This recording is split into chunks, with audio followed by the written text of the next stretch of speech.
The state of Maine passes a ban on large data centers. Amazon makes a big splash with the acquisition of Starlink rival Globalstar. Utilities plan to spend nearly $1.5 trillion to keep up with the AI power demand. Utopia Fiber continues to expand its network, and OpenAI gets into the streaming talk show business. Those stories and more on This Week in the Broadband universe. Hello, everyone, and welcome. I'm Craig Corbin. Lawmakers in Maine this week passing legislation blocking data centers requiring more than 20 megawatts of power. The freeze on construction would allow the state to assess environmental risks and demand on the electric grid. 20 megawatts of power, roughly enough to serve 15,000 homes. The bill now heads to Maine Governor Janet Mills. Utah-based Utopia Fiber releasing its 2025 year-in review results, which revealed the network expansion of more than 1 million feet of new conduit and fiber. In addition, the operational partnership project with the city of Bountiful, Utah, was completed a year ahead of schedule. Utopia Fiber, the nation's largest open-access fiber network, now serves more than 67,000 subscribers across 20 Utah member cities. Excessive streaming costs, the focus of a $50 million class action settlement against Disney, and it was approved this week. The federal judge with the U.S. District Court for the Northern District of California agreed with plaintiffs' complaint. Disney effectively doubled their price by mandating inclusion of ESPN into third-party virtual multi-channel video program distributors, YouTube TV and DirecTV. Customers who subscribed to either of those services between April 1st of 2019 through March the 31st of 2025 are entitled to a portion of the settlement. Elsewhere, the LEO satellite race between Starlink and Amazon heating up this week with Amazon's acquisition of Globalstar's infrastructure, satellite operations, and assets in a deal valued at $11 billion.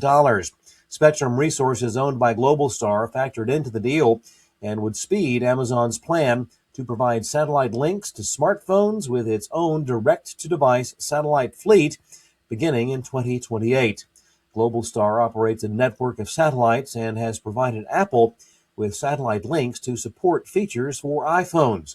Globalstar stockholders will choose to receive either $90 per share in cash or 0.32 share of Amazon common stock per Globalstar share. The deal is expected to close in 2027. Storms and fires have taken a toll on the nation's aging power grid in recent years.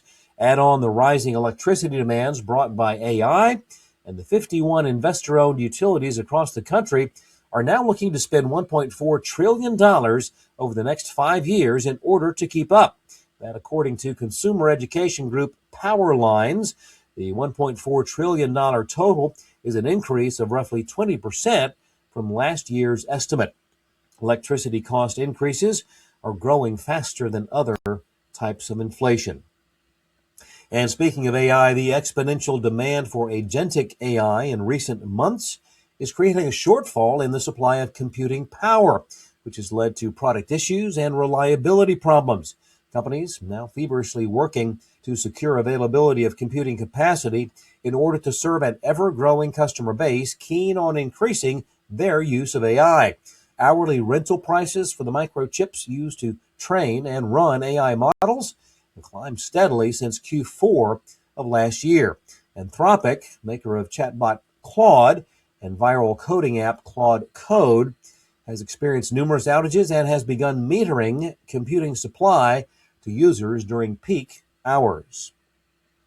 For quite a while, Google has been the unchallenged #1 digital ad player worldwide. That may soon be changing. Meta, owner of Instagram and Facebook, is projected to take the top spot sometime before the end of the year, that according to advertising research firm eMarketer.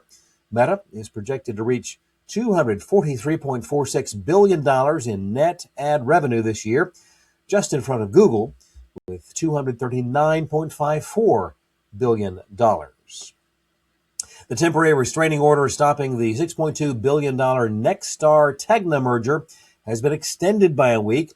The ruling blocks the two companies from proceeding with an integration of their operations until the U.S. District Court in the Eastern District of California rules on an antitrust case filed by DirecTV, along with attorneys general from 8 states.